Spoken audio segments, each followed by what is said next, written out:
Thank you for auditing the always positive, unedited new music review show hosted by a French professor who's making kind of a weird episode today. I'm doing some things I don't usually do. For one, I'm re-recording an episode. I recorded this entire episode, hour long. It was awesome. And then the sound came out and it was all like... So I'm not going to stop them from...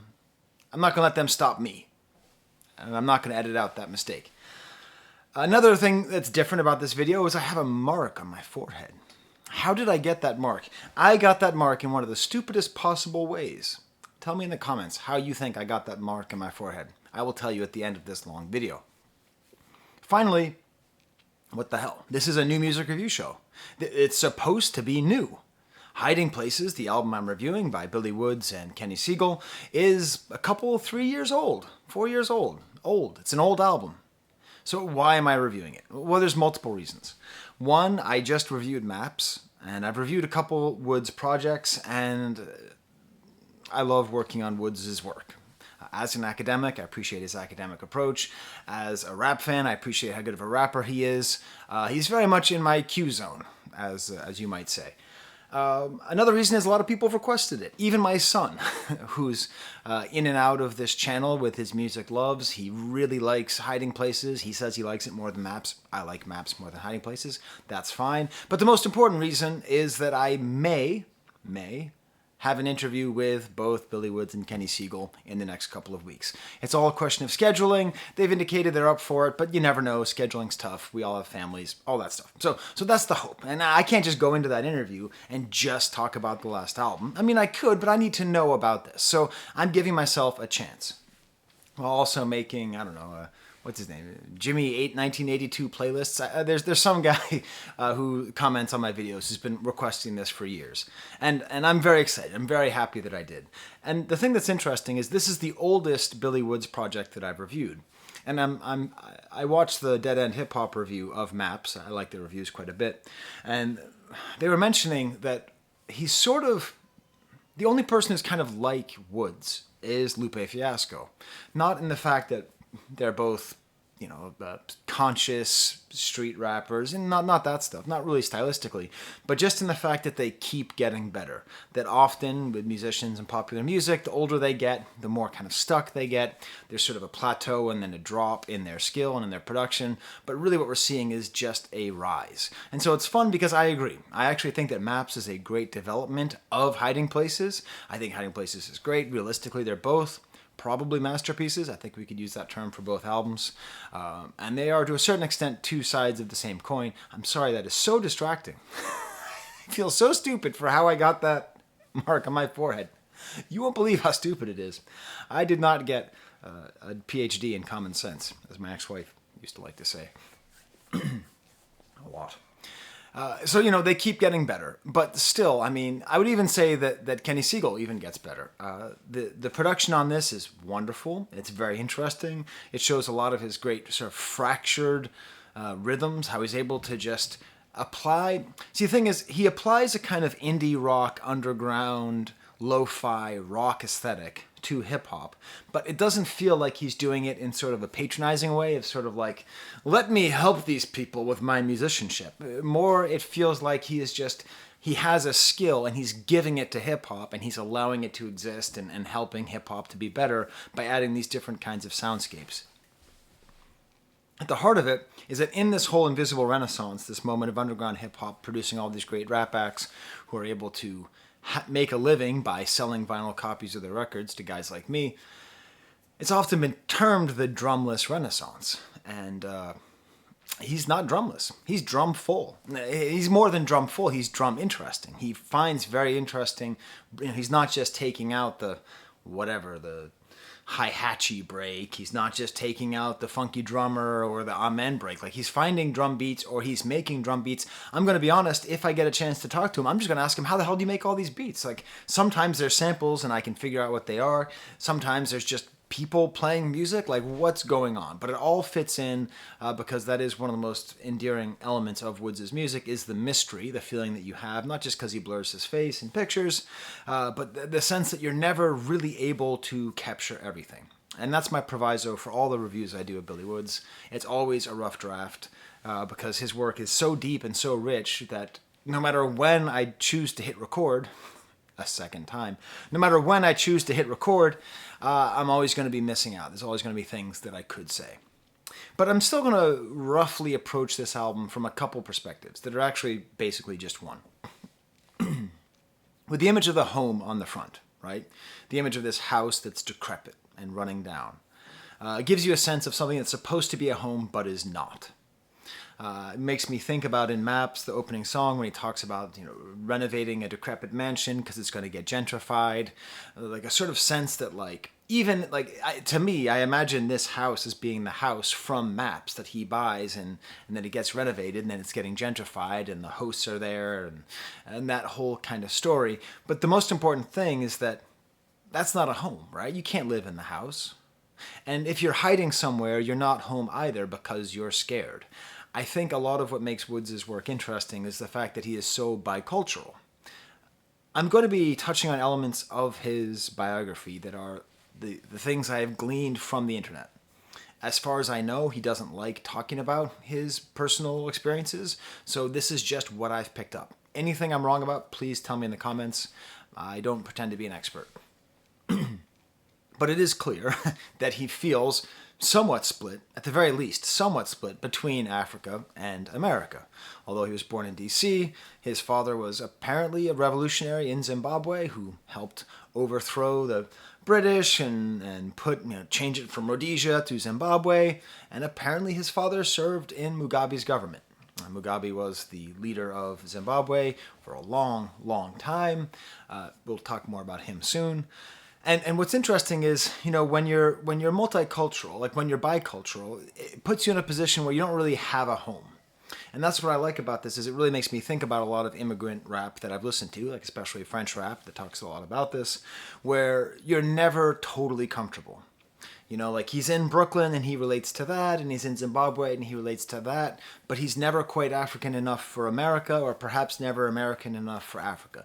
That sort of feeling. There's an expression in French, as a matter of fact. It's un cul entre deux chaises, an ass between two chairs. Think about how uncomfortable that is. That's the reality that he's often describing as an African and an African American, as somebody who lives on the streets but makes beats and rhymes that are very much at home in the classroom. I'm tempted, as I did on Maps, to emphasize the sort of black and white about maybe the fact that the higher up he goes, the more success he has in the entertainment industry, the more he is granted access to the corridors of white power. I don't mean white power, I mean powerful white people. Sorry, I just kicked the tripod. I don't actually have a tripod. I have a music stand. That's what I use to record. But I don't want to simplify it to black and white, because what I think this album is really about, the real two chairs that he's sitting in between, are the powerful and the powerless. I think that is the theme that this album is about. I think this is a theme of people hiding, of the powerless hiding from the powerful, and sometimes the powerful making the powerless hide, because he very clearly grew up with a certain amount of governmental privilege in Zimbabwe that gives him a sense of power over the powerless. If you live in a gated community, as he states in Ethiops, and if you are connected to the government, then you have a certain amount of power. You're not an underclass there, right? Too often the American understanding of power and race and class and everything is just all mixed up. It's just like, oh, okay, black, poor, powerless, white, rich, and powerful. It's not always that way. And a lot of this album seems to be a meditation on that. And when he's in America and he's very educated and he's very successful as a rapper, he's able to make a living as a musician, and he's surrounded by urban poverty, by crack addicts, he is sort of like a powerful person amongst the powerless in both situations. While, of course, on the global scale, it doesn't matter how powerful you are in Africa, you are powerless on a global sense because of the exploitation of Africa that is currently going on by places such as America and especially China. Maybe not especially, but surprisingly. If you don't know what China's doing in Africa, it's spooky. But really, the sense that the power and the powerful and who writes the narratives and he's sort of constantly trying to slip between them. And when he's singing from the position of the powerful, one might sense a little bit of survivor's guilt, which I think is a theme in a lot of his music. But it's not so much like surviving a genocide. It's more just like surviving in this crappy world. How did he manage to do that? The other main theme that I think pops up in this album is more of an image. Now, great artists, and I would say Woods is above all a great artist. He makes reference in this album to like wanting to write a book, but then abandoning it for music. I get the sense that he's an artist and he's trying to explain something. And sometimes artists get just fascinated by a certain motif and they use it over and over. Rene Magritte, the surrealist who's most famous for the apple in front of the face. Well, the bowler hat is a motif, but he also used to do a lot of stuff with like people wearing like towels or sheets over their head in a very sort of weird, unsettling way. And you didn't quite get why. You sort of understood, but it was this would just keep popping up. Or Warhol, like who's behind me. Warhol would often repeat these images of death, like an electric chair or a car crash. And what makes it great, what makes these kind of motifs great, is that it's a play between the creator and the viewer.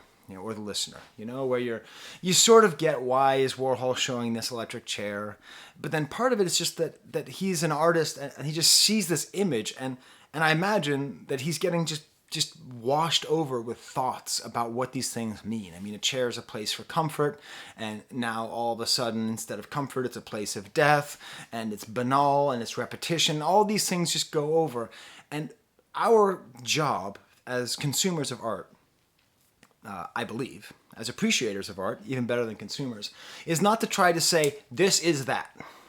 Okay? Chair is death, and he once, when he was 10 years old, he saw a news report about a guy getting electrocuted, and that's why he did that. I did it. I figured it out. Check it off. I got the person. I got it. I did it. I win. I win art. I understand why that's that. Ending explained. 72 Easter eggs about Professor Skye's videos. Whoa, that little thing out there came from an IHOP menu in Harvard Square. You figured out my life. No, okay? These images, this kind of art, is actually intentionally somewhat vague. You're not supposed to say, I get it. So what image am I talking about that pops up multiple times in hiding places? Saddam Hussein in a foxhole. Saddam Hussein, the murderous dictator of Iraq, is at once somebody who Billy Woods is describing and also someone who he is identifying as. And this gets all into those theories, all into that theory of like the power and the powerlessness. He is somebody who abused his power and hurt people, but at the same time, when he's in a spider hole on a larger scale, one could see something heroic in Saddam Hussein, not in the terms of killing his own people and being a murderous dictator, but in the fact in a larger scale, him hiding in the spider hole represents someone standing up to America's militaristic hegemony, our militaristic dominance, our desire to control the entire world at all times through force, through culture, through language, through politics, through embargoes, through everything. Okay? Like that's just what we do. There's a real anti-American current running through Woods' work that it's so nuanced that the fascists haven't even noticed it. So that's good. They're too stupid to pick up how insanely anti-American a lot of this music is. But the reason that they don't notice it, and it's great because it's not actually anti-American, it's a commentary on power. It's a commentary on what do we do with power? What do powerful people do? And something that somebody who studies Africa or someone who studies Haiti, someone who studies places where non-white people get power, you learn it's the power that corrupts. It is human nature to be corrupted. It is human nature to abuse and take advantage of people. Now, it happens to be, for most of human history, guys that look like me, minus the head knot, the guys that look like me, we tend to be those people with power. But Woods insists that we not just simplify it to that. And that's part of the depth. So we'll get more into Saddam Hussein, but just I want you to imagine that he's coming back to this image, I think, that he is identifying as Saddam while also commenting on Saddam. Let's get to the first track, actually, that mentions this album, that mentions this thematic. The first track, SpongeBob, the song that my son absolutely loves. We got him a suit for prom. Hey, how American and suburban am I? I got my son a suit for prom. And he's like, yeah, I like this Maps Dad, but we got to listen to SpongeBob. And there's a thing that Billy Woods does several times on this album, and especially with this title. You hear that a track is going to be called SpongeBob, and you start thinking, oh, hi, SpongeBob. Oh, hi, Patrick. I'm Squidward. You know, you start thinking of all these names, and you start thinking of the goofiness, and do-do-do-do-do-do, and you sort of think, like, this is going to be like a fun little goof. This is... Does Woods do fun little goofs? And then you get to the chorus and you realize it's an inversion. SpongeBob, the whole operation's underwater. Which, this is one of my favorite things about rap music. For the rest of my life. I read an article yesterday that Bed Bath & Beyond went out of business. Do you know what I said? SpongeBob, the whole operation's underwater. Like, forever. For the rest of my life, whenever I see something going underwater, someone going into debt, someone declaring bankruptcy, I will have this little line in my head. And it's amazing because you think that that's it, you know? And it's this inversion. And it's great because the idea of the inversion is introduced actually by the first line, mosh through the orchestra pit. It's a play on words because you have a pit where someone moshes, slam dancing, you know? Like I used to, and I'd go to punk shows at the Channel in Boston, and I'd see Sam Black Church and Slapshot, you know, dance like that, anger, rage, all that, you know. And then orchestra pit, which is the opposite, which is where classically trained musicians with violins and violas and cellos and basses and the whole orchestra is sitting there playing. It's this great inversion. He's really saying that he's going to be doing both these things at the same time. He is constantly putting forth different sort of high culture, low culture, sort of always at the same time with this real political bent. It's almost like this one line announces the entire project of the entire album. And we get back to this whole idea of the SpongeBob, whole operations underwater. There's like so many little tiny rivulets, you know, like you got this great big river of this theme, at least that I see, the hiding places, is really about power and powerlessness and the powerless having to hide from the powerful and the result that has on the psyche, hiding both physically, but also emotionally and psychologically. And then you have these other little streams, like being poor, like not being a successful rapper. Like he seems to be rapping a lot on this album and later songs, like album dropped with a thud. Like the way that he just really seems to be that he's kind of talking about the personal poverty that he's experiencing, and that he's underwater and the whole system's underwater.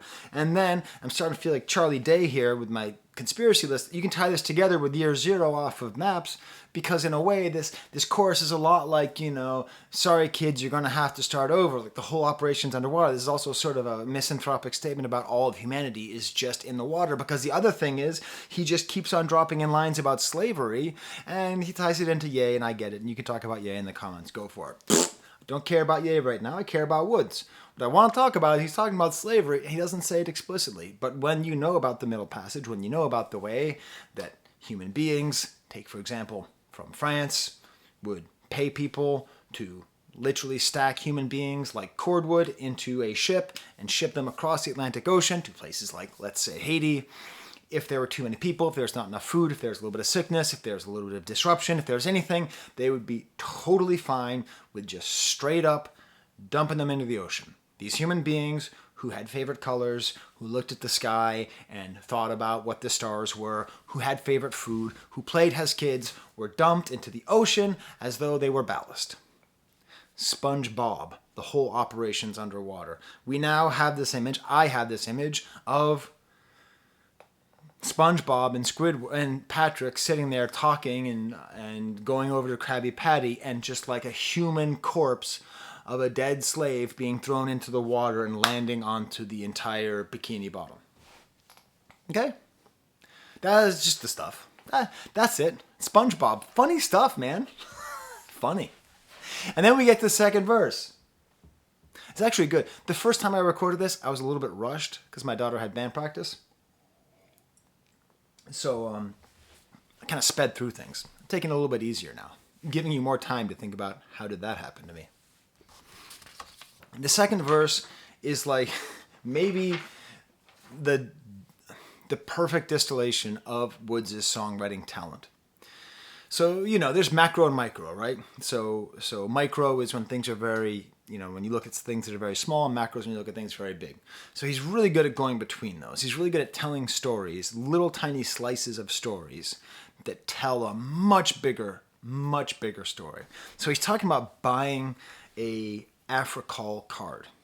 So if you're not an immigrant, or if you've not been around immigrant culture very much, I'd spent a lot of time, I lived in Marseille in France, which is right across the Mediterranean from Algeria. So I'm very familiar. I had a lot of students and a lot of friends and all that. So I understand, do you know the importance of a telecabine? Do you know the importance of a place where you can buy a phone card, or places in Europe where you can just go and have a little booth to make a phone call? You don't know because you just don't know. But this is a lot of ways that people connect to the people back home, is through these little phone cards that you buy at a bodega. So he goes to bodega to buy the phone card. And it's just this little detail that he's there, and then at the same time he has to get his way around a bunch of crackheads, and I hope to ask him about the way he uses crackheads in his music. They're like this permanent zombie presence in his, if we were to sort of imagine, Woods' neighborhood, like Sesame Street, like Billy Woods' Sesame Street. I would imagine there'd be a lot of Oscar the Basshead. That actually seems insensitive. I didn't mean to say that like that. I'm just improvising, but anyways, just going in there and getting the card, and he's also funny. He talks about the numbers being Fibonacci's. The Fibonacci sequence is a sequence of numbers that kind of goes on and makes a certain shape. I don't really know, but it's a long number. And he's talking about the phone number. That's what happens if you have to call Europe or Africa or anywhere outside the country. You just keep dialing. There's a great Simpsons joke where Homer has to call Japan. He just keeps pressing buttons, and just when you think it's over, he keeps pressing it. And then, and this is something I'm probably going to bring up if I get the good chance to interview Woods and Segal, the Wu-Tang reference. So he makes reference to, he says, it's just a hobby that I picked up in the lobby, which is what Raekwon says on the song Red Bull, which is basically just a Method Man and Red Man song produced by RZA, with this little thing of Raekwon saying, it's just a hobby that I picked up in the lobby. Now, first of all, it's funny because I say that on this channel all the time. That's what whenever, this is not my full-time job. My full-time job is doing annual reports for my faculty, which I'm going to be doing once I hit stop on this video. But this is just a hobby. And whenever I say that, I say it's a hobby I picked up in the lobby, because I remember listening to The W, a sort of underrated Wu-Tang album. And then here he's saying it's just a hobby that I picked up in the lobby. So it's cool. It's an unintentional Woods reference as well.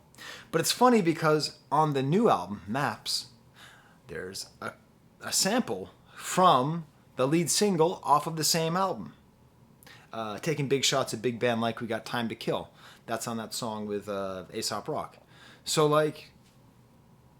what's up? What's up, Woods and Segal? You want us to listen to The W by Wu-Tang Clan? I think I will. I think I will re-listen that album, because that album's great.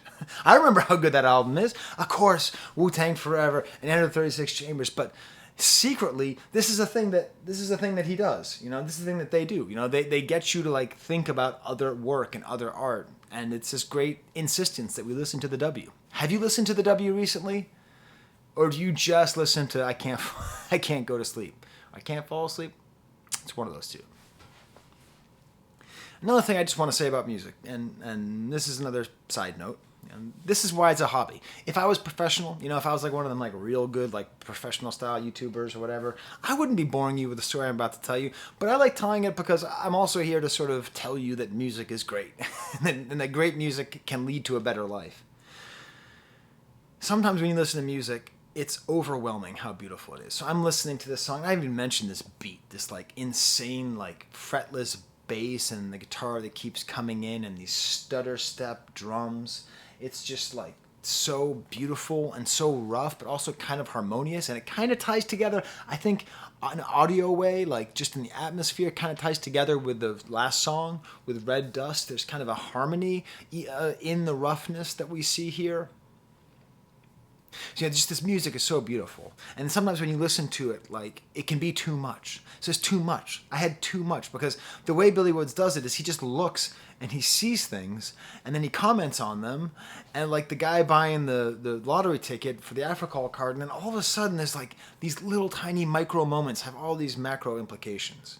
So I don't know, there I was, my daughter had a regatta because she rows, And so that means I had to drive her there. It's fine. It's great. Whatever. Cool. And it's in Syracuse, New York. And there happens to be a mall in Syracuse, New York. I was tired of sitting in the sun. It wasn't the heat, it was the dust. And so I go to the mall. And the mall in Syracuse is like one of the biggest malls in the world. It's called the Destiny Mall. So already I'm the poetic idea of just calling a mall Destiny. I'm like, wow, I guess Hollister is my destiny. Spencer's Gifts is my destiny.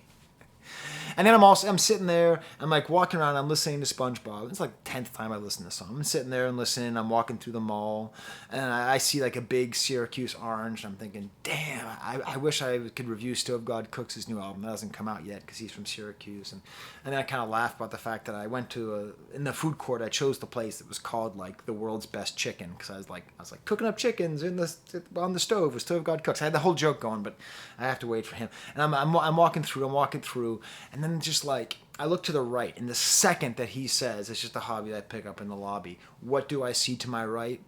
It's never in a mall. There's a Hobby Lobby in the mall. That's the fascist arts and crafts store.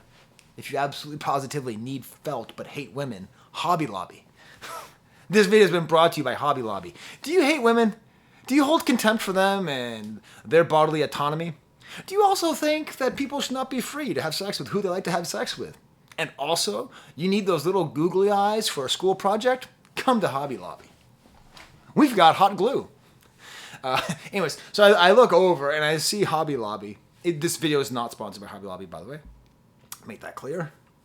It's not even sponsored by a VPN thing. I don't even think you need a VPN, by the way. That's you don't need it. Oh no. I can't watch the shows I want to watch. Watch something else, baby. Anyways, I'm looking over, I see the Hobby Lobby, and then just like all these little images just pop up, and I don't know what they mean, like I see this mock-up, like bootleg Michael Myers t-shirt, the killer from Halloween, and it says, "Don't worry, I'll just put in the tip." I'm like, who wants that kind of weird sexual imagery? And then I see right next to it this like beautiful baby, there's this beautiful family, there's this beautiful little tiny baby, And she's sitting there, and she's got this like black curly hair, and she's just all sweet, and she's wearing this white dress. And then she's totally sideways. And there's like someone in the little kiosk in the mall, okay? Lupe reference. Someone in the kiosk in the mall is about to pierce her ear. Like, it's like beautiful little creatures about to be like ritually scarred in the middle of the mall. And listen, that's not what Woods' music is about. Woods' music is not about me going to the Syracuse Mall. But what I'm saying is that this kind of music is cerebral. And I don't just mean that it's smart, but that it activates your brain in a certain way. Now listen, Future's music doesn't do that. It doesn't mean that Future's music is better or worse, right? Because I can listen to Future and just kind of zone out and feel like I'm drinking cough syrup even if I'm not.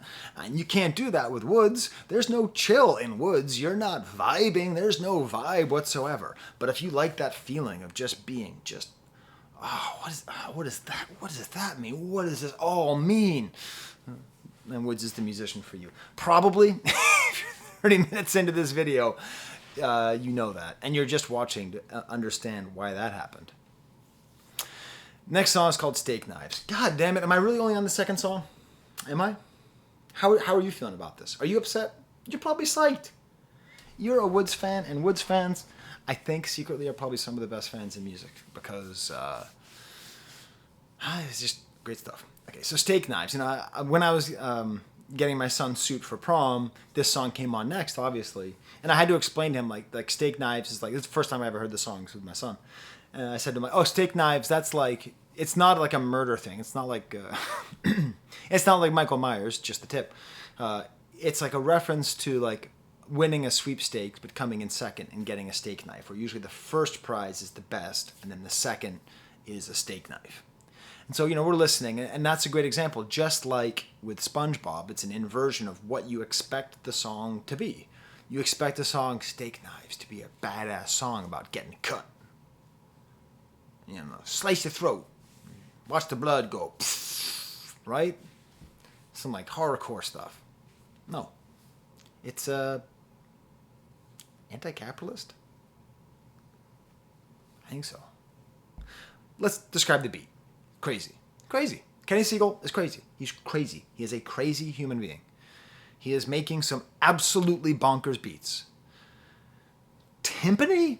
A timpani can make a bend. He's using the timpani bend as the bass.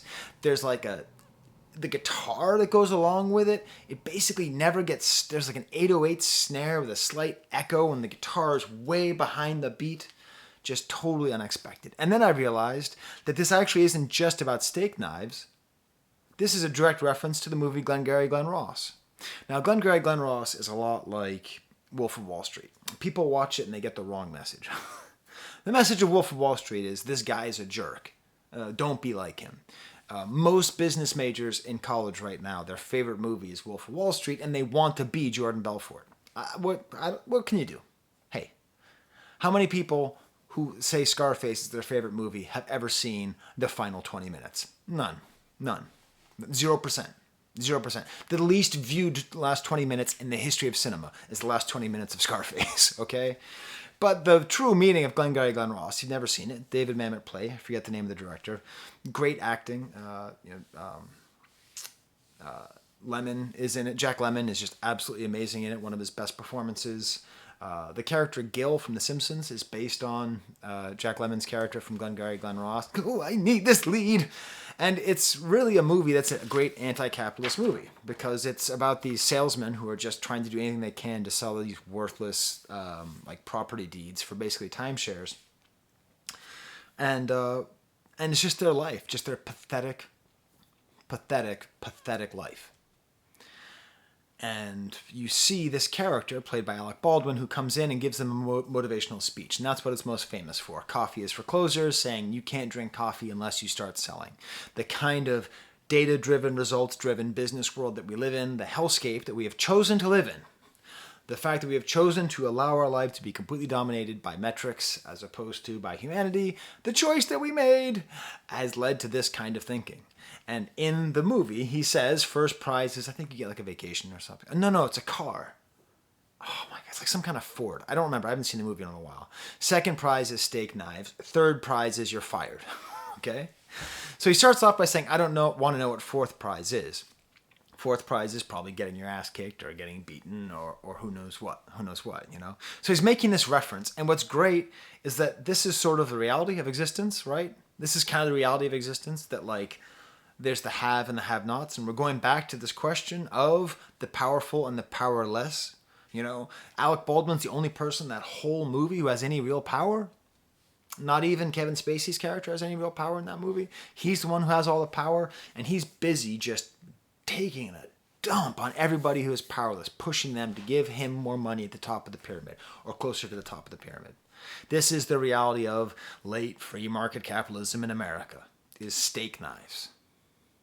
You got steak knives, bud. You watching this have probably gotten steak knives. Unless you're at the top of the pyramid, you got a steak knife. The other aspect of this song, I'm only laughing because I'm having so much fun. It's seriously, talking about Woods is some of my favorite stuff. I probably had this much fun talking about Makami, except the fact that I don't have his lyrics makes it a lot more difficult. He said, what you say. No, that was a lie. I could see he doing bad. Second place is steak knives. He said, what do you say? I said, nah, it's just a line. It's just a line. So this is an amazingly important scene because this goes back to that ass between two chairs.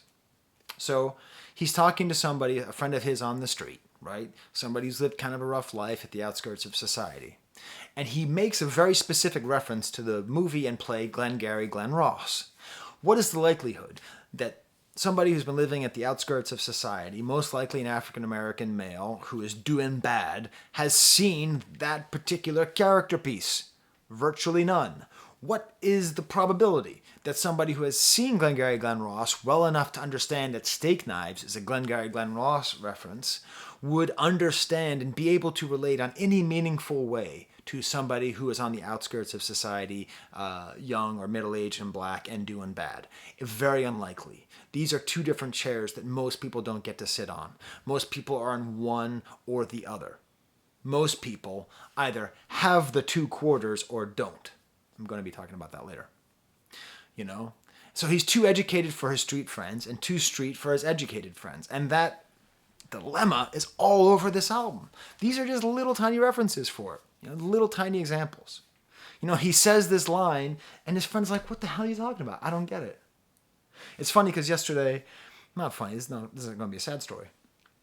I was talking to a friend of mine who I haven't really talked to much in the last couple of years, but we used to be really close, and he used to hang out with my dad.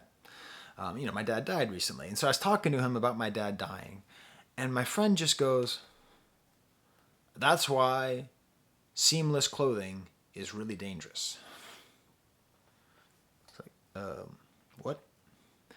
Yeah, that's why the Roman soldiers, poked Jesus in his side. Cool. And I had a choice. I could either ask him, or I could just let it go. Now, maybe he was being wacky. Maybe he's being goofy. I think he knew exactly what he meant. He had a whole internal mechanism going on in his head. He was on some kind of trip, some kind of journey of explanation, and there was something deep and meaningful.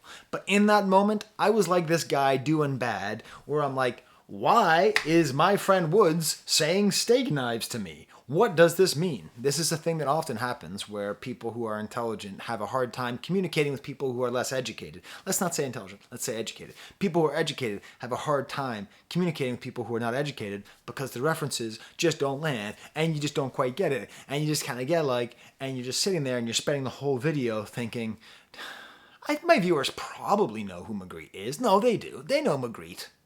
I shouldn't have just assumed they know Magritte. I'm not alienating them, am I? I said the Apple guy, you know. Third song is called Checkpoints. Very unexpected guitar sound. It sounds like a Stratocaster with no effects. It sounds like it's being played high up on the fret. It's not a very rich sound at all. And then it becomes like a science fiction beat. And then it just gets stupid rock and roll.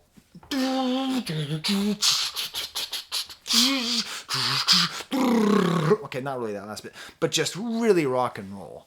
It's awesome. And then a lot of it's about this theme of outgrowing your friends, which is another theme, which is tied into this ass between two chairs.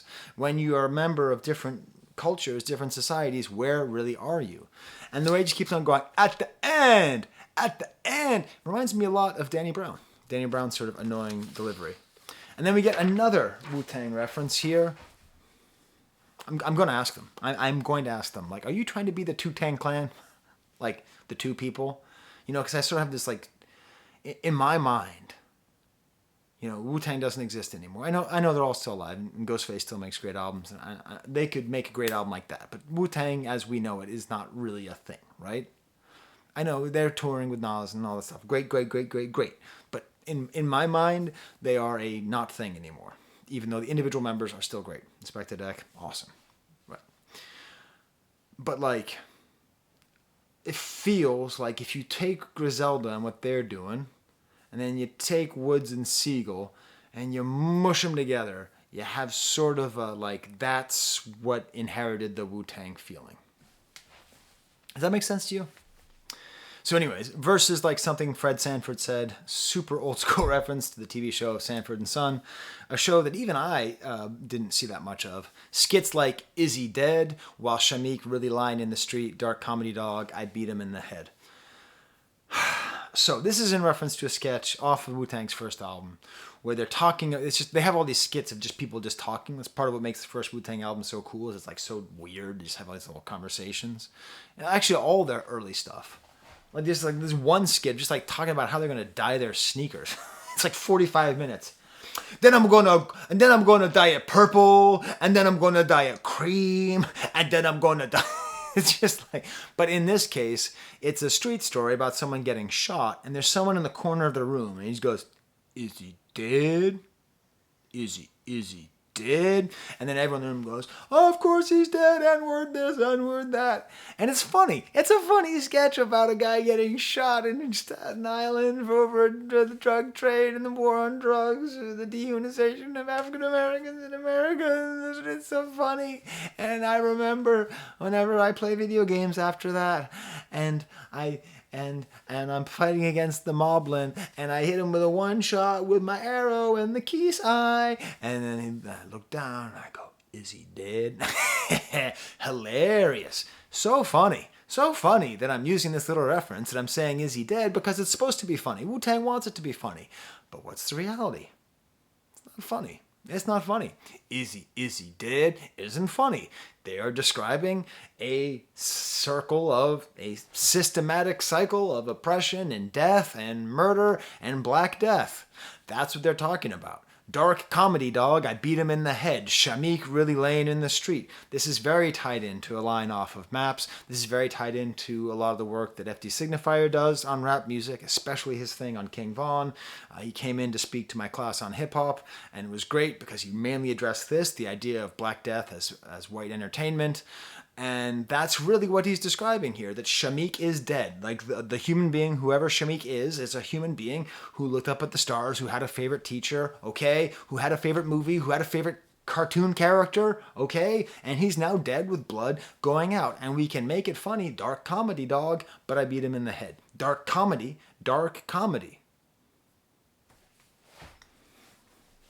Woods is funny, by the way. He's very funny. I secretly suspect that in real life, like when you get past the artist, that he's just like a funny guy to hang out with. But I suspect it takes a long time to get to that point. Because, yeah. And then he makes a whole reference to Things Fall Apart by Achebe, which I'm not an expert enough to talk about. But I will talk on Whitey, because I am an expert on Whitey. I am a Whitey. I come from a long line of Whiteys, okay?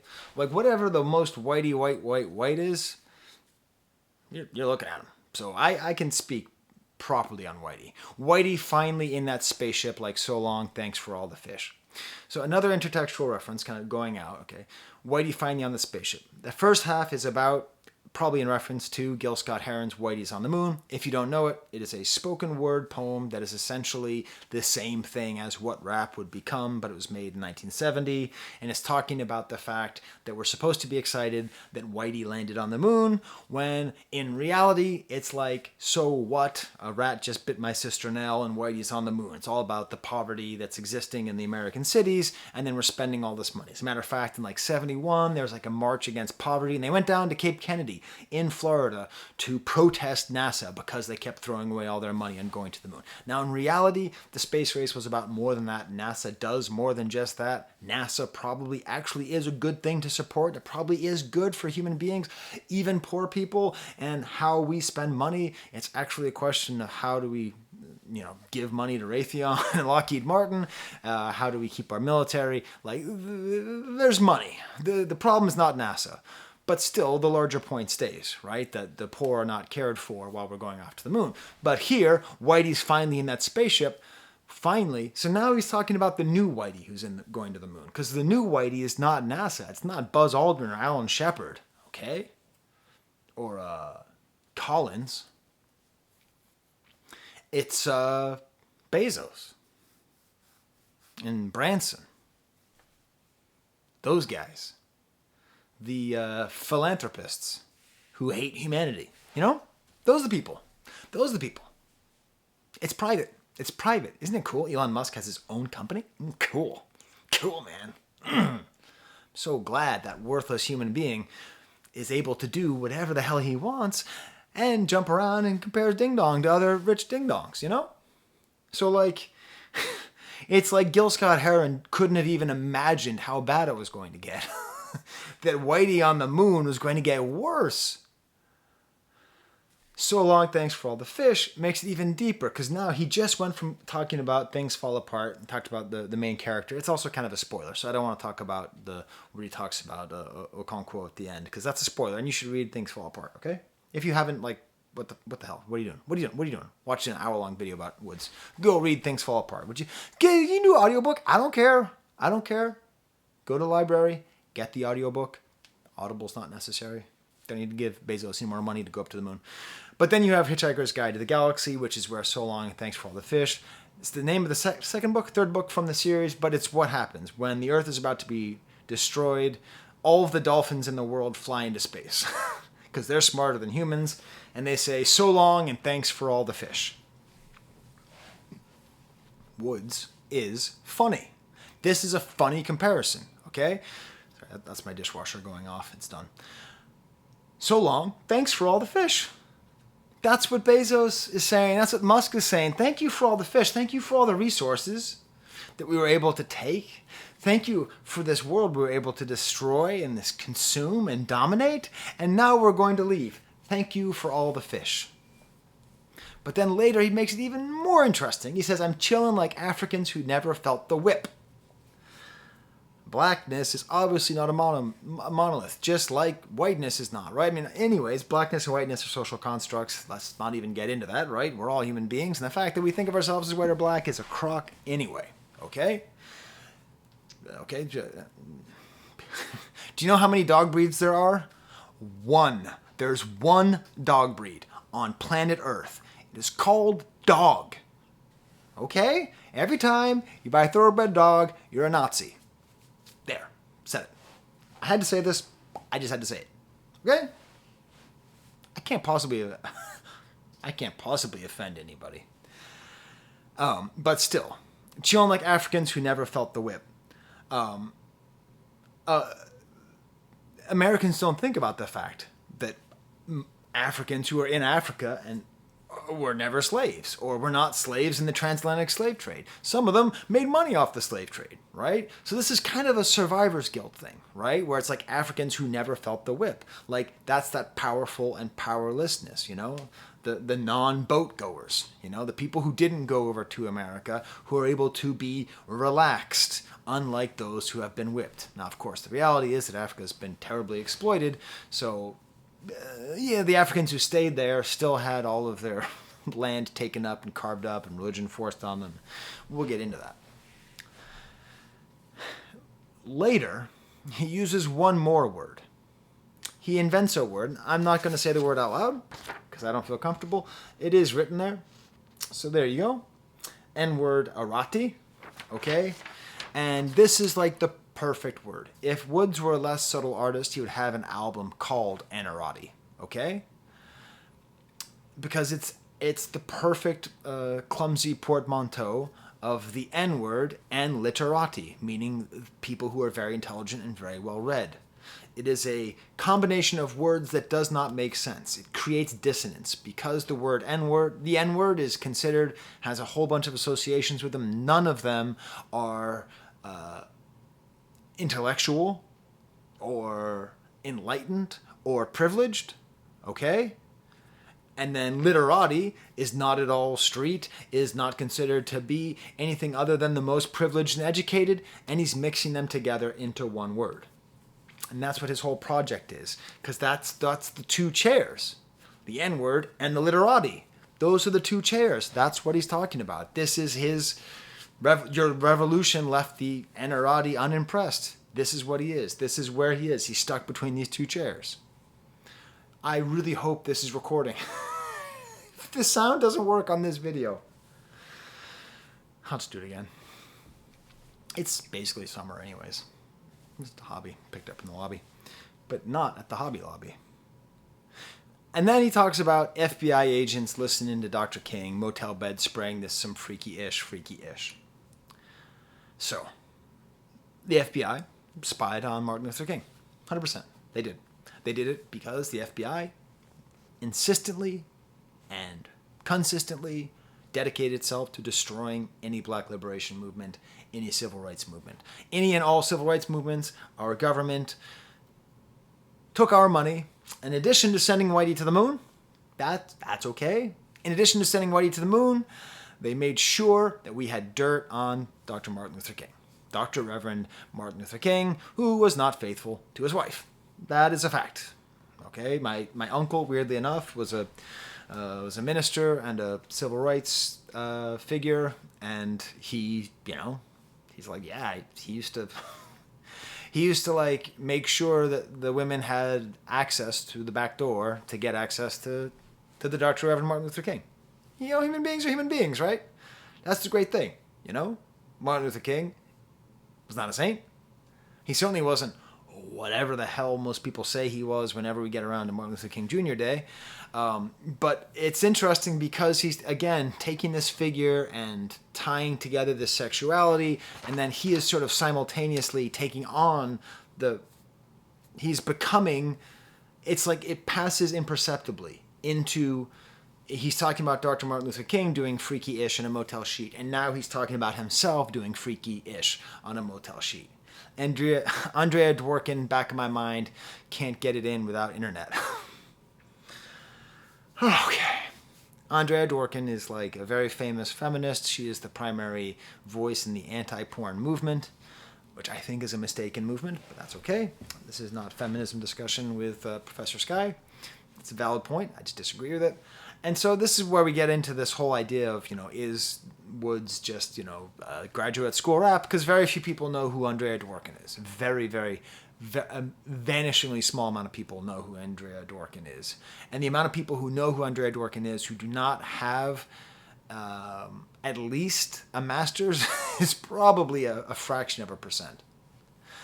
And we did the song Spider Hole. So we're back. This is like another Saddam reference, right? Because in SpongeBob, he made the reference. So when they come for me, I wasn't alarmed, get fished out like Saddam, And he's in the sort of same song where he talked about Mao Zedong, in SpongeBob, he talked about Mao Zedong and looking at Taiwan like, let's get it on, showing how Mao took over and took over Taiwan. Pushed to Taiwan. Sorry, my notes got a bit mixed up from the first time, so I'm trying to think about what I want to say now. So Spider Hole is very much an intentional image of where you're supposed to think about the first song. You're supposed to remember that he talked about Saddam, and you're supposed to imagine Saddam. Crazy broken beat. The snare barely makes it at the end of the phrase. The guitar is almost not there. Somehow, hey, maybe you've listened to the song 1,000 times and you're a Woods Hole, a big Billy Woods fan. Woods Hole is a famous marine biology lab. Do Woods fans call themselves Woods Holes? I hope not. Stupid term. The bass gets better. The bass just keeps getting better on this song. And then he talks again about sort of the way, when we go back to the is he dead, Shamik dead on the street, dark comedy dog, right? He talks about like Black Death. Going back to the FT Signifier video, going back to some of the thematics I try and talk about on this channel, there is a difficult thing where in rap music, you often have a white audience observing Black Death for white entertainment.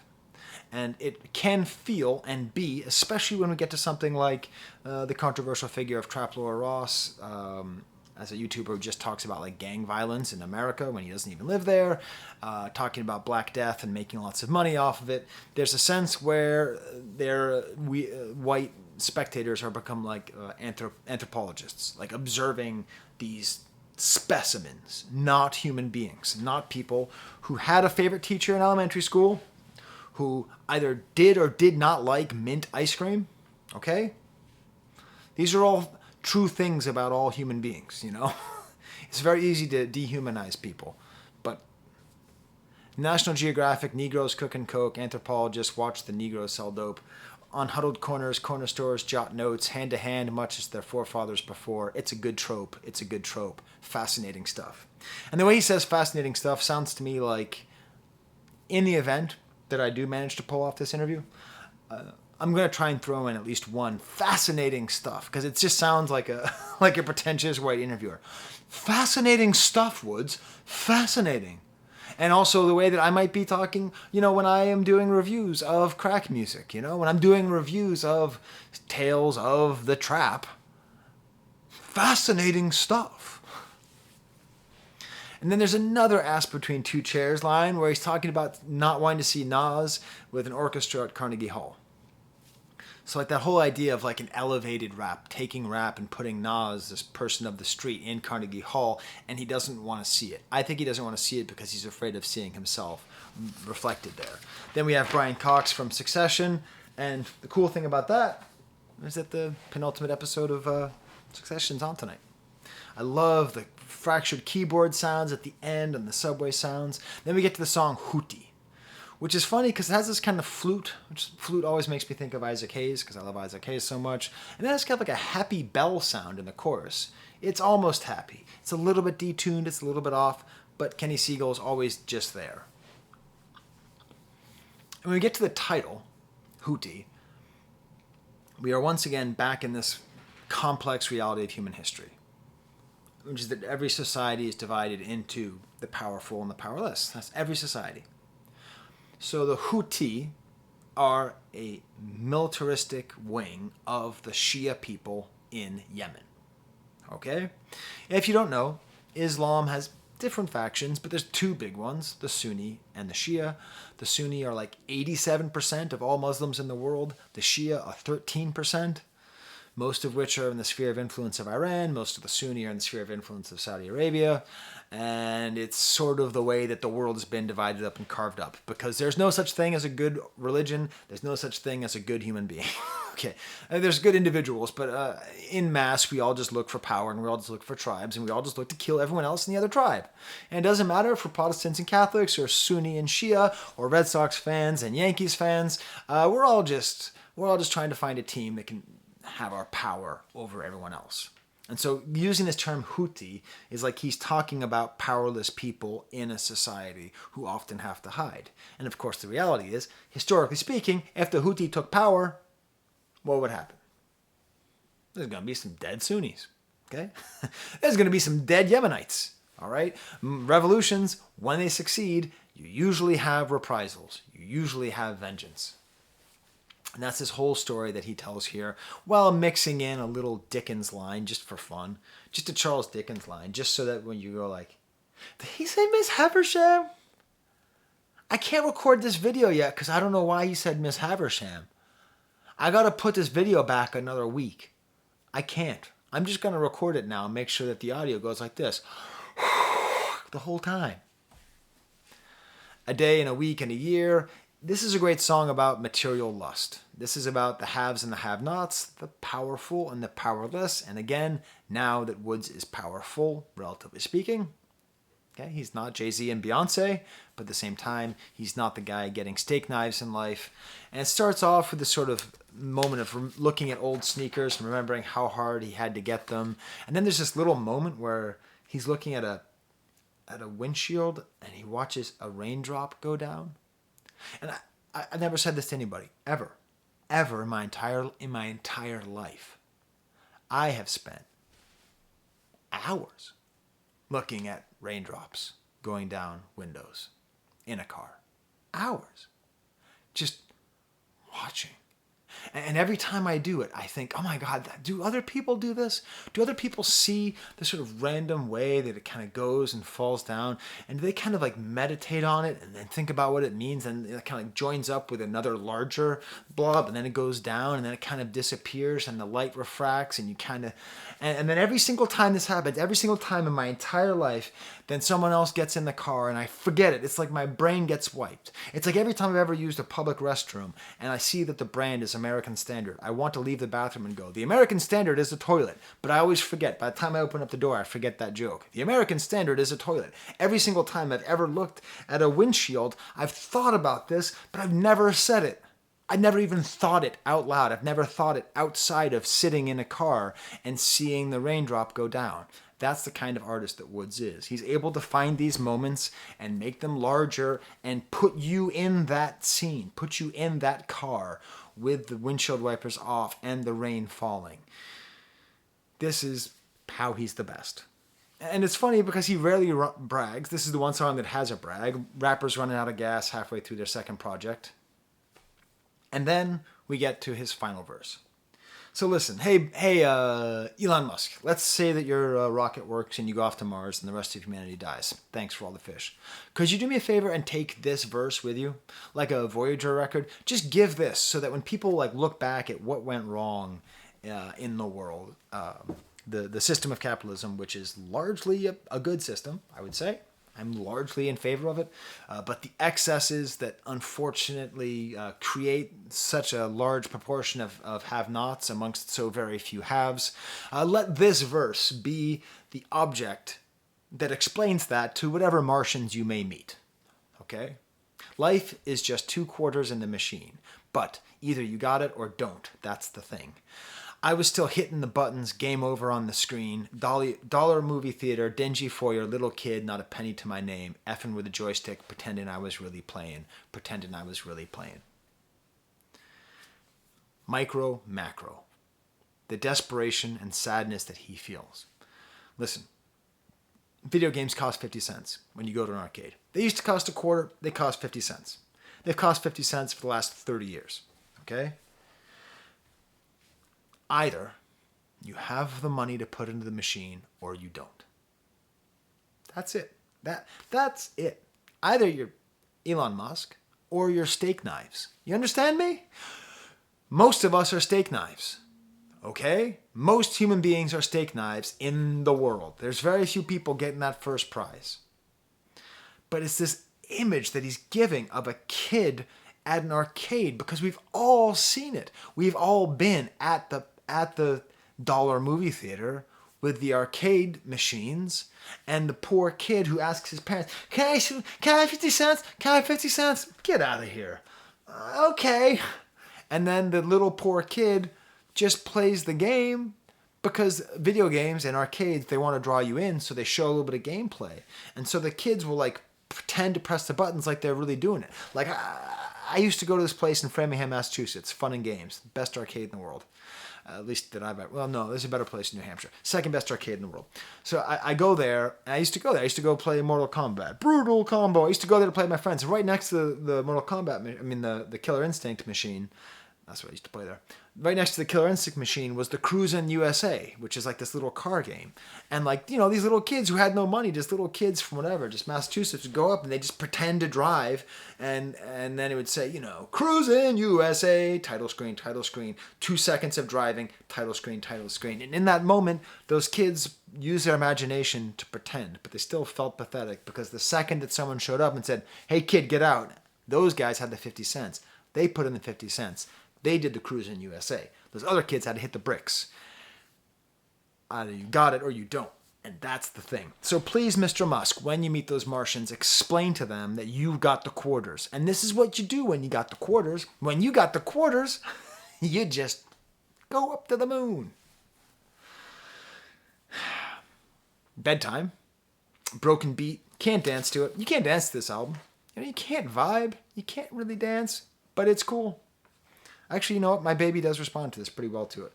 But still, like, the drumful sounds are just so cool, kind of backwards sounds. This kind of has like a struggling with patriarchy. Along with that Dworkin thing, it does feel like maybe this is another rivulet off of the main theme, sort of theme of male guilt, about living in a male-dominated world. You know, one night every woman came out of her grave or wherever she was put, murdered, some cleverly hidden place. There, but then really what the song's really about is that this song is the follow-up to the song Agriculture on the song that he released 2 weeks ago. So Agriculture is a song on Maps. And I discussed this in great detail, where he's really fleshing out some of the theories of Jean-Jacques Rousseau, who described the origins of inequality. Okay? He described the first time that someone put a border around a space of land and said, this belongs to me, and someone else was stupid enough to believe him, society was born.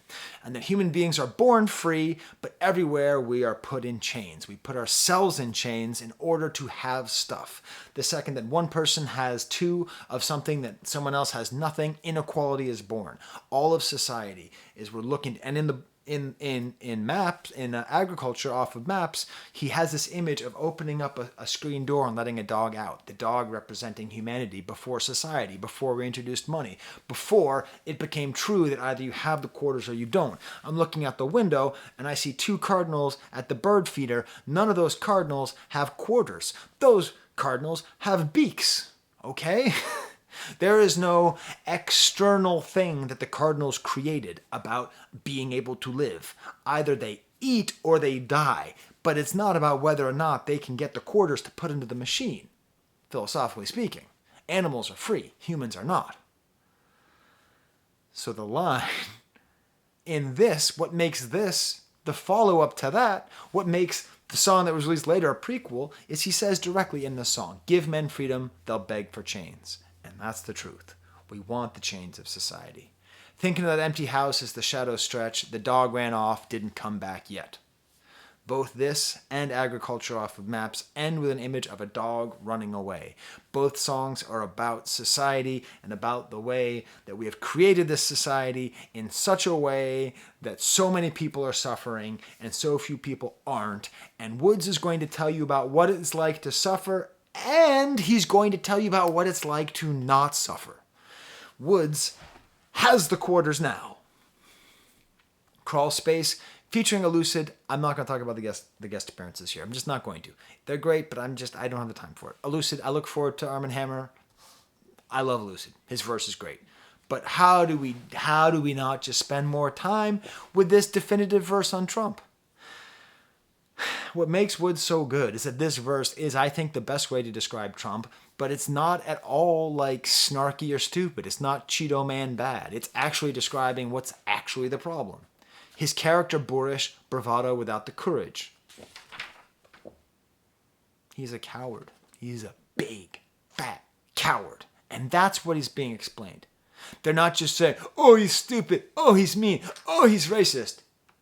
Bravado without the courage. That's it. That's it.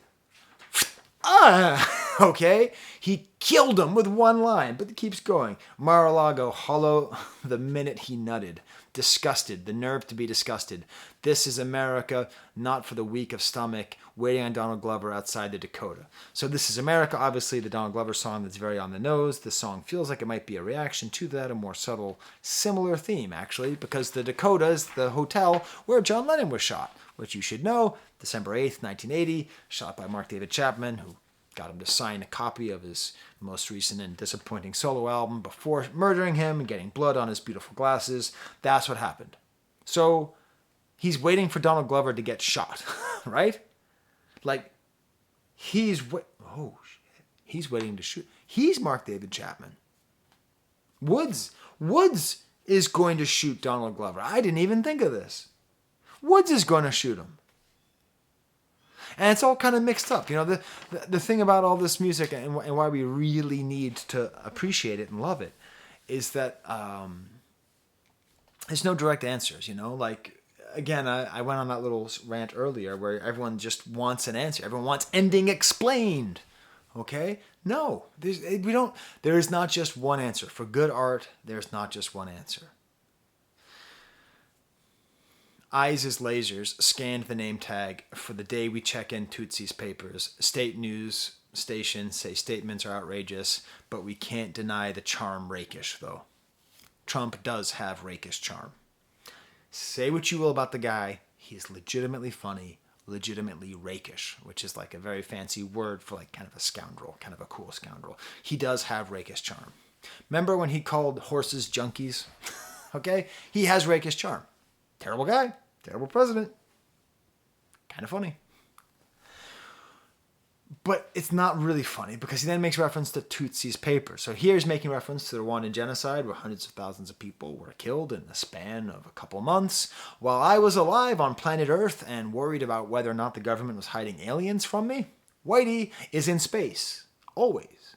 Whitey's always in space. Whitey likes to think about space because Whitey doesn't like to think about things that Whitey did. Because the Rwandan genocide were two black tribes, and one killed the other, and it was 100% white people's fault. The Belgians gave all the control to the Tutsis, who were a minority, and then when they left, they gave it back to the Hutus, and then all Tutsis were killed. Ta-da! That's what happens. When you take the powerless and you give them power, they become bad people. And then when you give the power back to the previously powerful and the powerless, they become bad people. This power corrupts, and this control and this line that he's drawing, that essentially these different sides, that America potentially is becoming like Rwanda. Yay! Hi, Jim Machetes, everybody, because that's the implication that's here. Speak Gently is the next song, and I'm happy that there's not any other songs like this. It's fine once, but it's kind of a punk rock angry style. I'm just happy that it's, on maps usually there's like 2 songs in each style. Here it's just one. It's great. Good Godfather reference. Sonny Corleone on the Causeway with an easy pass, very funny. And then there's an interesting line here where I think he's talking about having sex with white women, and not me, but somebody, maybe they already have, should do like a full breakdown on the history of rap lyrics about having sex with white women. Obviously, the idea of black men having sex with white women is the source of much lynching, source of societal taboo, source of a whole bunch of stuff, a whole bunch of societal ills and all that. And it's a very complex. Kendrick really nailed it on his most recent album where he talked a lot about it, but he's not the first, he's not the last. And this little verse here appears to be about that. It was all I could do to speak gently, gently. I'm only rhyming where the horn's at. So I don't think this means like horns. I think he means like he's looking for the horns on the white woman he's about to sleep with because she's a white devil, right? And cuckoo, right? But any port in a storm, black, meaning any port in a storm is an expression where you would just sleep with anybody if they're in front of you. Landed balls deep in the landed gentry. Landed gentry is a term for people who have nobility and have money, so he's very clearly sleeping with somebody who has a lot of power given to society, and I think that's what this is about. So it's interesting because it implies a certain amount of guilt, a certain amount of anger. It's very much in line with the Kendrick line about like the sheriff's daughter or whatever that was. And it's, anyways, I'm not going to be the one who does the... I'm neither a woman, I'm neither a white woman, nor a black male. I am not at all the person to have this discussion, but I see it a lot. I see these discussions a lot. Obviously, Kanye had a lot of verses, a lot of stuff about it on Dark Twisted Fantasy and in his interviews. There's a lot there. But, I mean, Self Jupiter. Oh, yeah, also like the reference, Speak Gently, that's a Teddy Roosevelt reference. And in addition to Dead End Hip Hop, I listened to the Rap Plug Music podcast. The Rap Music Plug podcast. There's a good podcast. Look it up. Put those words in YouTube. Look it up. He did an interview with them. Woods did an interview with the guy over there, and he talked about how like he doesn't want to be like super anti-colonial. Like he has to say more than just colonialism is bad, and I think he does. But I think Woods could be more overt because Roosevelt is a real colonial SOB. And so saying speak gently, if you're educated, you think speak gently and carry a big stick. That's sort of a statement that's partially about like being powerful and colonial. And then we get this outro. And this is just the thing, man. It's good. Thank you.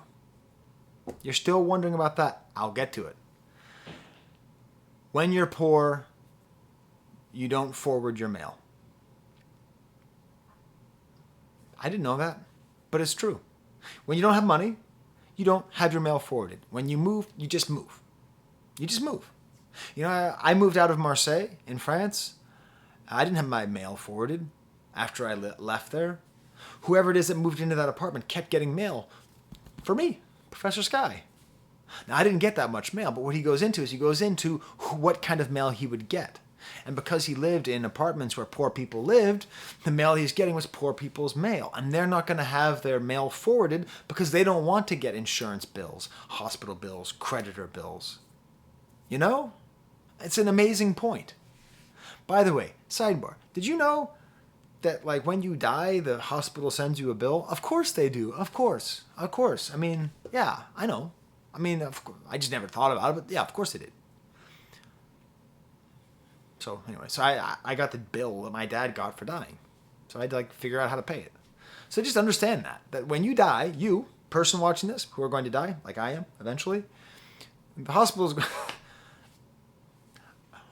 can't take it with you, but hey, you could create debt. Anyways, very strange. I'm reading the mail and it says you're broke. A little echo of Year Zero, Danny Brown's joke about the ice cream machine. Next song is called Toothy, Zubat in Serbian. Kind of a backwards beat, start and stop. It's basically polyrhythmic at a certain point. And, okay, this is where he really gets into Mugabe stuff. Now, earlier he had some Mugabe lyrics. Lost no sleep over the fate of your white farm. What goes comes back around. Now, fortunately, right-wing people aren't paying attention to this stuff. But that's a really revolutionary line. Supporting Mugabe's land back movement of just taking land from farmers who own the land but are not from Zimbabwe and who are not black and just giving it to black farmers from Zimbabwe is the thing that got Mugabe most of the international pressure he'd ever receive, because much like several other dictators, he knew how to play the West's fear of communism, and he knew how to sort of like play the geopolitical parties against themselves to the point where we largely excused any kind of genocide he may or may not have committed, any murders he may or may not have committed. But the second that he started taking stuff away from white people, you know what? Actually, that's not chill, dog. It's cool if you kill your political opponents, all the election stuff, but dude, you can't steal stuff from white British people. What did white British people ever do to Africa? Just little guys. It's very complicated. I don't have an answer for you. I don't have an answer on this question because, interestingly enough, white people who live in Africa and who are lived and raised in Africa are also an ass between two chairs because they don't really feel home in Europe and they're not really home in Africa either. That's a very complicated question. Very polemic question. So that was his first reference to Mugabe. And here he says, Mugabe never hesitated, Samora did. Samora is one of those political opponents of Mugabe who died under mysterious circumstances, most likely on Mugabe's orders, but it's sort of indicating that in order to actually be a revolutionary, you sort of have to be the more violent, more quick to act, than more thoughtful. And this is going throughout all revolutions. You have the difference between Toussaint, who's more reserved, versus Dessalines, who is more bloodthirsty. You sort of have that, and so that's why Samora dead. That's what he says. That's why Samora dead. But then he keeps going and says, and Lee Perry alive. So like Lee Scratch Perry, the producer, like arguably the greatest music producer of all time. I don't know, whatever. Okay, George Martin's amazing, and the Beatles. I get it. I'm not going to say Lee Perry, but Lee Perry is an amazing producer. And as a matter of fact, in my opinion, my favorite reggae album, sort of roots reggae or dub kind of style reggae album, is like a compilation of Bob Marley's music with Lee Scratch Perry. So Bob Marley makes very melodic, soulful reggae, and then Lee Perry has this great soundscape, kind of gritty sound. If you like Billy Woods, you will probably like Lee Scratch Perry's production. So find some Upsetters music, find some Lee Scratch Perry. It's great there. But then cancer ate Marley's leg, old Bob won't die. So like Bob Marley can't die because he'll live forever, because his music is forever.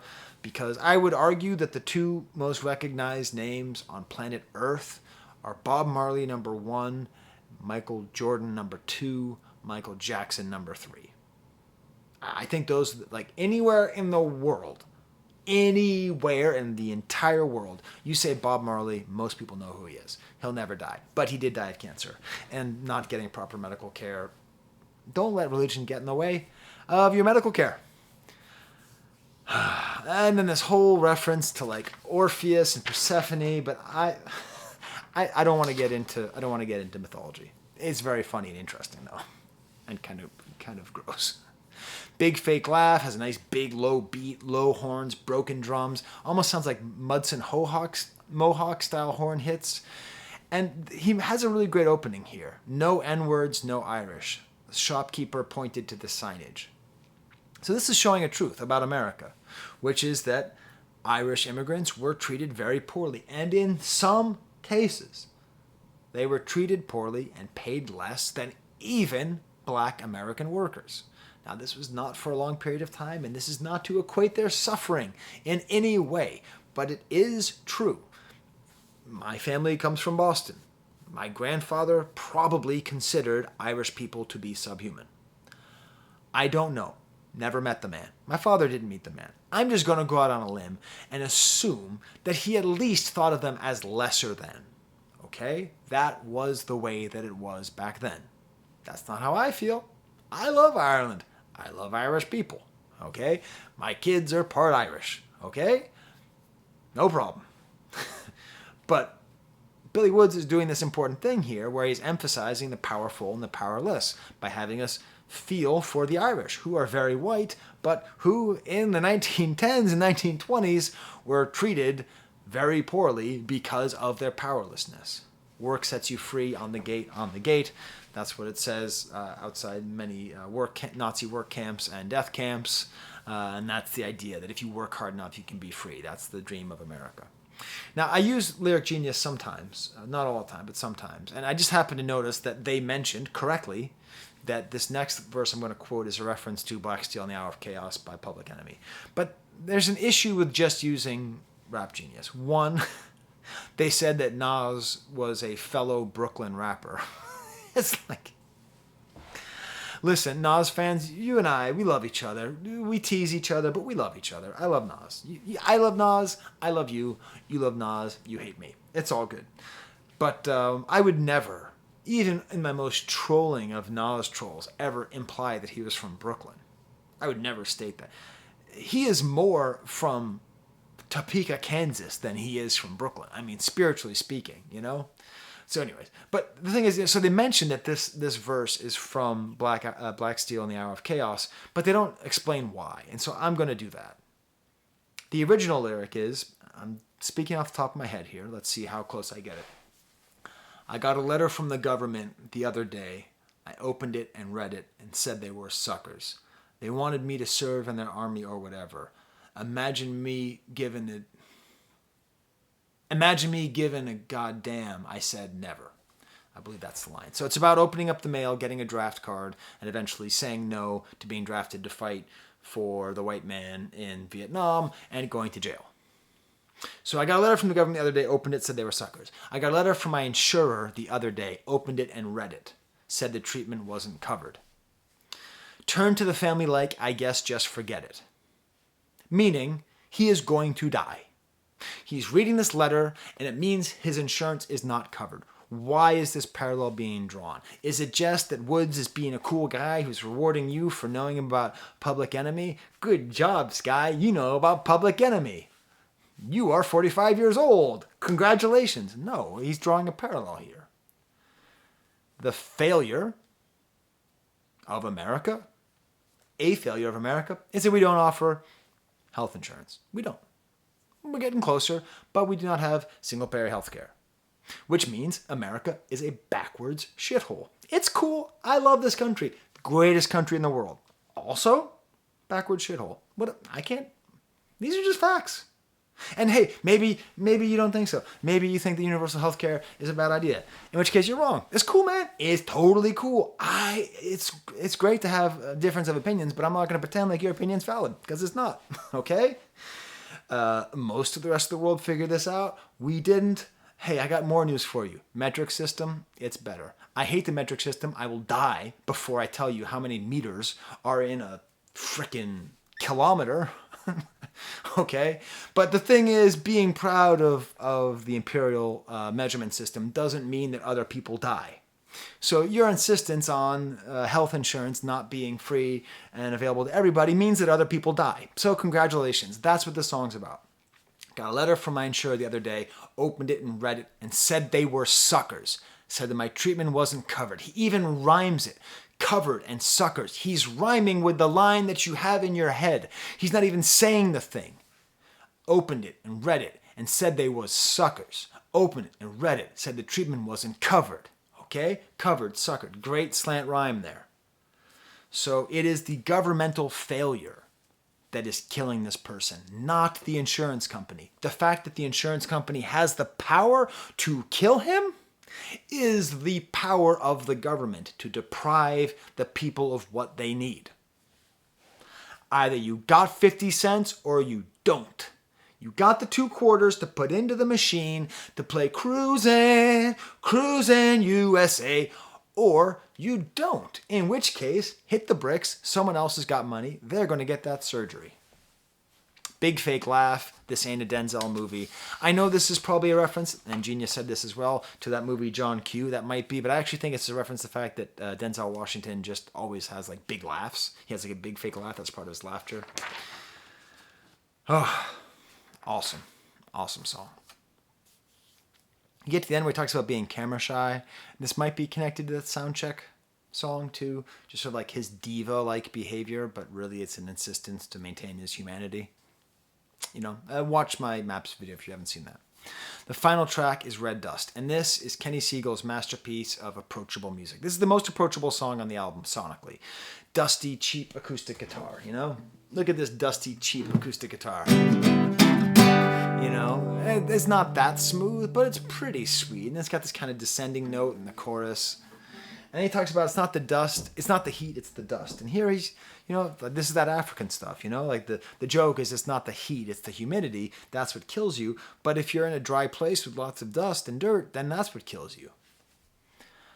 And then he talks about a plane getting knocked out the sky and sparking genocide. And the whole genocide in Rwanda was sparked when there was like a murder of a officer, and oh my god, like a plane was shot down, sort of like it could have been a false flag thing, very kind of complicated, but it led to Group A, the powerful, hunting and murdering the powerless. And when I say hunting and murdering, I mean hacking them to death with machetes. Because that is what is inside of all of us. That is not inside Hutu. That is not inside Tutsi. That is inside you, and that is inside me. Those are the forces that we are fighting against every single day. Okay? There's nothing alien about that. There's nothing alien about murder. Okay? But listen to the way he describes himself. The best description of why this album is called Hiding Places. I was in the ceiling when they swept the building. Kept my head down when the cops came for the children. I rode the train every day past that effing prison. Let's take it line by line. I was in the ceiling when they swept the building. So now he's putting himself in the position of someone being hunted by the powerful, of a Tutsi being hunted by the Hutu. Okay? He's in the ceiling. That's where he is. He's hiding up there. I kept my head down when the cops came for the children. What are they going to do for the children? They're going to murder the children. They're going to hack them to death. And what does he do? He's up there. There he is. Hey, knock if you're up there, okay, Woods? He's up there. Woods is up there. He's hiding. And I'm the police officer and I'm killing these kids. That's our complicity. This is a thing that he talks about on the Rap Plug podcast, the Rap Plug Music podcast, the Rap Music Plug podcast. Please go listen to the interview. It's very good. I don't mean to be dissing this guy's name. I just forget what it is. Rap Music Plug podcast. I think that's it. He talks a lot about the kind of survivor's guilt, but part of survivor's guilt is often that you have to just let other people die. That's part of the idea. You sort of have to let it happen. In order to survive, you have to let kids die, man. That's either you have the quarters or you don't. Either you're the powerful or the powerless. You kind of have to let it go. I rode the train every day past the prison. The prison system is filled with people who are in jail for bad reasons, for a broken war on drugs, for a broken criminal justice system, for a system that intentionally incarcerates black men at a much higher rate than it does any other race. Okay? You and I both woke up this morning in a world that does that. We didn't have to see Leavenworth. We didn't have to see San Quentin. But guess what? You're driving by it every day. You're living in this iniquitous world. White boys take what they want and just flip it. Again, talking about Black Death and talking about white participation in hip-hop. And white boys take what they want and just flip it. It's interesting having a white producer here because obviously the message of Woods' music is not white people are bad, but he's always very, very free and open to talk about how white people are bad, such as here. And he ends with this crazy verse about basically just like enjoying killing someone. It actually reminds me of the torture skit from Wu-Tang. Feeding you, feeding you. You know, it's just like this anger and death and just that reminder of this savage anger and hatred that we have inside of ourselves that happens when we're fighting to be in the tribe that has the power. So there it is. I thank you. Thank you to my son. Thank you to Jimmy 1982 Playlists. Thank you to some of these people who wanted me to review this. These are my Patreons. Hey, you know what? I am going to ask my Patreons if they have any questions they would like me to ask Woods and Segal. And I might ask them. I might not, but I might. So that's one reason to join my Patreon. This? You want to know about this? So, every Friday I come home from work and I have a little ritual. So when I come home from work, it's not very rewarding because, you know, my kids aren't sitting there waiting for me. My wife and baby aren't there waiting for me. My wife and baby are usually upstairs. My baby is napping. My kids are usually at school.